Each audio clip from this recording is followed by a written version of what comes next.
একবারে একটি মাত্র কাজ আমরা করব।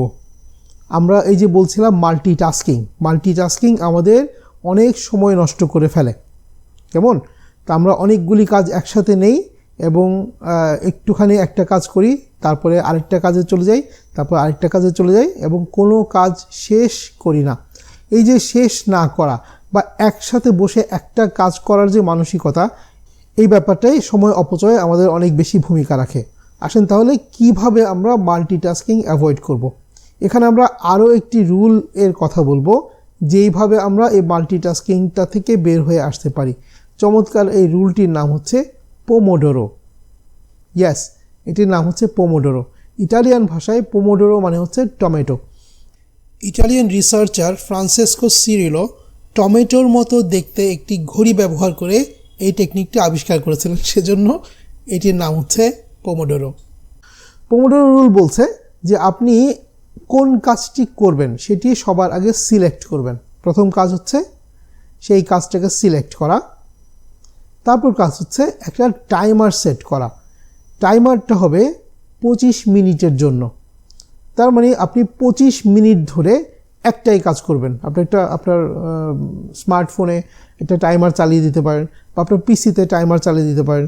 মজার ব্যাপার হচ্ছে এখন আপনি যদি ইউটিউবে গিয়ে পোমোডোরো লিখেন তখন দেখবেন যে এরকম অনেক ভিডিও আছে যেখানে একটা ঘড়ি চলছে, ওই 25 মিনিট এর একটা ঘড়ি চলতে থাকে, ওখানে লাইট একটা মিউজিক বাজলেও বাজতে পারে। এইভাবে করে আপনি যে কোনোভাবে 25 মিনিট নিজেকে একটা কাজে ধরে রাখবেন, রাইট? আপনি যখন কাজটা সিলেক্ট করলেন, এরপর আপনি দেখবেন যে কোন কোন জিনিস আপনার এই 25 মিনিট কাজে বাধা দিতে পারে। অবভিয়াসলি নোটিফিকেশান, সমস্ত নোটিফিকেশান 25 মিনিটের জন্য অফ করে দেন বা আপনি ফোনটাই বন্ধ করে দেন, 25টা মিনিট যেন আপনাকে কোনো কিছু ডিস্টার্ব না করে, সেরকম একটা ব্যবস্থা করে তারপর আপনি কাজটা শুরু করবেন।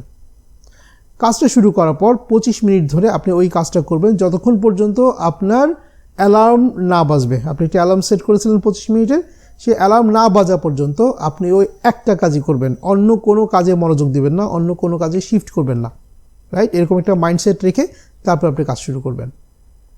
25 মিনিট কাজ শেষ হওয়ার পর আপনি একটা ব্রেক নেবেন। ব্রেকটা হবে 5 মিনিটের। এই 5 মিনিট আপনি আপনার স্টেশন থেকে উঠে যাবেন। দুটি কাজ করবেন না, একটা হচ্ছে ওইখানে বসে থাকবেন না, বসে বসে ব্রেক হবে না, উঠে যাবেন।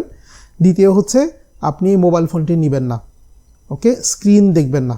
স্ক্রিন দেখা ছাড়া এবং চেয়ারে বসে থাকা ছাড়া আর যা কিছু করা যায় সেগুলো আপনি এই 5 মিনিটে করতে পারেন। আপনি উঠে চলে যান, একটু হেঁটে আসেন, একটু ছাদে চলে যান, একটু পানি খান, কেমন, ইত্যাদি ইত্যাদি। অন্য যা কিছু করতে চান সেগুলো আপনি করতে পারেন চেয়ারে বসে থাকা ছাড়া এবং স্ক্রিন দেখা ছাড়া। 5 মিনিট শেষ করার পর আপনি আবার কাজে এসে বসবেন। আবার আপনি 25 মিনিটের অ্যালার্ম সেট করবেন। 25 মিনিট একটা নির্দিষ্ট কাজ করবেন, সেম সাইকেল আবার চলবে। আপনি কাজটাকে নির্দিষ্ট করবেন, এটাকে আপনি আগের কাজটাকেই কন্টিনিউ করবেন নাকি নতুন কোনো কাজ করবেন 25 মিনিটের জন্য, রাইট?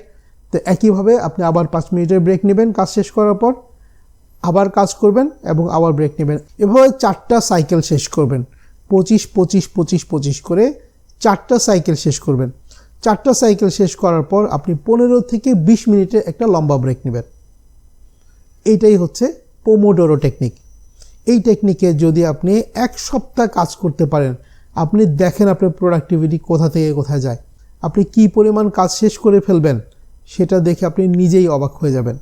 ওকে, চলেন আমরা এই পোমোডোরো টেকনিকটা ফলো করব। আপনি একটু নোট করে রাখেন যে আজকে থেকে এই পোমোডোরো টেকনিকটা দিনে একবার হলেও আপনি ফলো করবেন। একটা সাইকেল মানে হচ্ছে 4 বার, হ্যাঁ, 4টা সাইকেল, 4টা রাউন্ড মিলে একটা পুরো সাইকেল, ঠিক আছে?